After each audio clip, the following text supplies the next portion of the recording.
అండి నమస్తే welcome back to our channel నేత్ర వ్లాగ్స్ ఇన్ తెలుగు. అందరికీ ముందుగా దీపావళి పండుగ శుభాకాంక్షలు అండి.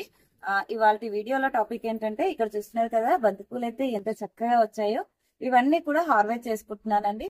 అలాగే ఇంత చక్కగా బంతిపూలు రావడానికి నేనేం ఫెర్టిలైజర్ ఇచ్చాను అనేది కూడా షేర్ చేస్తాను. ఈ బంతిపూలను విత్తనాల నుండి ఈజీగా పెంచుకోవచ్చండి. అలాగే స్టెమ్ కటింగ్ ద్వారా కూడా ఈజీగా పెంచుకోవచ్చు. ఒక్క మొక్క నుండి వందల మొక్కలు అయితే ప్రాపగేట్ చేసుకోవచ్చు. ఫస్ట్ టైం మన ఛానల్ని ఎవరైనా కొత్తగా చూస్తున్నట్లయితే ప్లీజ్ లైక్ చేయండి. అలాగే వీడియో ఎండ్ వరకు చూసి ఎలా ఉంది అనేది కూడా కామెంట్ చేయండి. బంతిపూల మొక్కను నాటుకున్న తర్వాత ఆ మొక్కకు అవసరమైన సన్లైట్, వాటరింగ్ ఏ విధంగా ఇవ్వాలి, ఆ మొక్కలకు వచ్చే పెస్ట్ని ఏ విధంగా కంట్రోల్ చేయాలి, ఇంకా హోమ్ మేడ్ ఫెర్టిలైజర్ని మనం ఏ విధంగా ఈ మొక్కకి ఇవ్వచ్చు అనేది ఈ వీడియోలో అయితే చూద్దామండి. మనం వీటిని విత్తనాల నుంచి పెంచుకోవాలంటే పూర్తిగా విడుచుకున్న పువ్వుని వాడుకున్న తర్వాత పువ్వుని అలాగే ఆరబెట్టాలి. నీడలో పూర్తిగా డ్రై అయ్యేంత వరకు, అంటే ఆ పువ్వులో ఏమాత్రం తేమ లేకుండా డ్రై అయిన తర్వాత ఒక పాలిథీన్ కవర్లో మనం ఉంచుకుంటే ఆ విత్తనాలు మనకు ఎన్ని రోజుల పాటైనా నిల్వ ఉంటాయండి. వాటిని మనం సాయిల్లో వేసుకుంటే చక్కగా మొలకలు అయితే వచ్చేస్తాయి. అలా వచ్చిన మొక్కలను లేదంటే మనం నర్సరీలో తెచ్చుకున్న మొక్కలైనా రీపాటింగ్ చేసిన తర్వాత 3 days వరకు అయితే నీడలో ఉంచండి. తర్వాత ఎండ తగిలే ప్రదేశంలో పెట్టేయండి. ఎక్కువ ఫ్లవరింగ్ అనేది రెయినీ సీజన్లో స్టార్ట్ అయ్యి వింటర్ అయిపోయేదాకా వస్తూనే ఉంటుందండి. కంటిన్యూగా 6 months అయితే ఫ్లవరింగ్ వస్తూ ఉంటుంది. ఖచ్చితంగా 6 గంటలైనా ఎండ తగిలే ప్రదేశంలో పెట్టుకోండి. వాటరింగ్ అనేది చూసుకొని ఇవ్వండి. వాటర్ ఎక్కువ అయితే ఫంగస్ అనేది వస్తుంది, అలాగే పెస్ట్ కూడా వస్తుంది. అలా కాకుండా ఉండాలంటే ఎక్సెస్ వాటర్ అనేది చేయొద్దు. ఈ మొక్కకు వచ్చే పెస్ట్ని ఏ విధంగా నివారించవచ్చు అంటే దానికి బెస్ట్ సొల్యూషన్ బేకింగ్ సోడా అండి. బేకింగ్ సోడా అనేది మొక్కలకైతే చాలా బాగా పనిచేస్తుందండి. వర్షాకాలంలో ఎక్కువగా వర్షాల వల్ల ఆకులు తినే పురుగులు అనేవి వాటికి బాగా అటాక్ అవుతూ ఉంటాయండి. వాటికి బాగా పనిచేస్తుంది. బేకింగ్ సోడా అనేది మన మొక్కలకు ఏ విధంగా వాడుకోవాలి అంటే 1 లీటర్ వాటర్కి 1 స్పూన్ అంతా బేకింగ్ సోడా వేసి స్ప్రే చేసుకోవాలండి. ఈ బేకింగ్ సోడా అనేది ఎండ ఎక్కువగా ఉన్నప్పుడైతే అస్సలు స్ప్రే చేయకూడదండి.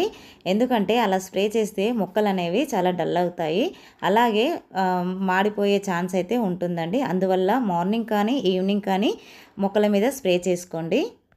ఇక ఫెర్టిలైజర్ విషయానికి వస్తే దానికోసం అయితే మనము మొక్క పెట్టిన ఒక 1 month వరకు మనం ఎలాంటి ఫెర్టిలైజర్స్ ఇవ్వాల్సిన అవసరం ఉండదండి. ఎందుకంటే మనం సాయిల్ మిక్స్లోనే ఎరువులు కలిపి పెట్టుకుంటాం కనుక మొక్క పెరగడం కోసం అయితే అది యూజ్ అవుతుంది.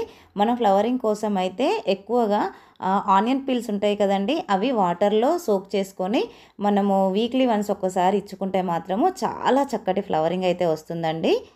మనం లిక్విడ్ రూపంలో ఇచ్చే ఫెర్టిలైజర్స్ వారానికి ఒకసారి మార్చి ఇస్తూ ఉంటే కనుక మంచి ఫ్లవరింగ్ ఉంటుందండి. ఒకసారి ఆనియన్ పీల్ ఫర్టిలైజర్ ఇస్తే ఇంకొకసారి బనానా పీల్ ఫర్టిలైజర్ అయితే ఇచ్చుకోవాల్సి ఉంటుందండి. బనానా తొక్కలను అయితే ఒక 4 to 5 days వాటర్లో సోక్ చేసుకొని ఆ వాటర్ని 1:2 రేషియోలో కలిపి మనం మొక్కల మీద స్ప్రే చేసుకోవచ్చు, అలాగే మొక్క మొదట్లో కూడా పోసుకోవచ్చు అండి.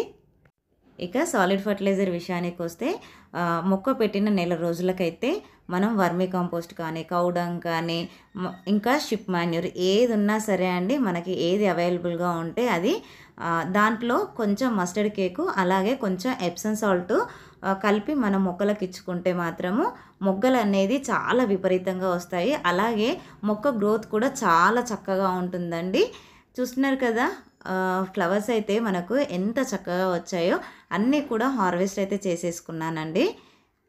చూస్తున్నారు కదండి, బుట్ట అయితే నిండిపోయిందండి. ఇంకా మనకి చిన్న ఫ్లవర్స్ అయితే ఉన్నాయండి, అవి పూర్తిగా విచ్చుకోలేదు కనుక వాటిని అయితే నేను హార్వెస్ట్ చేయట్లేదు. నెక్స్ట్ హార్వెస్ట్లో కూడా మనకి చాలా చక్కగా అయితే వస్తాయండి. బర్డ్స్ అయితే చాలా హెవీగా ఉన్నాయి.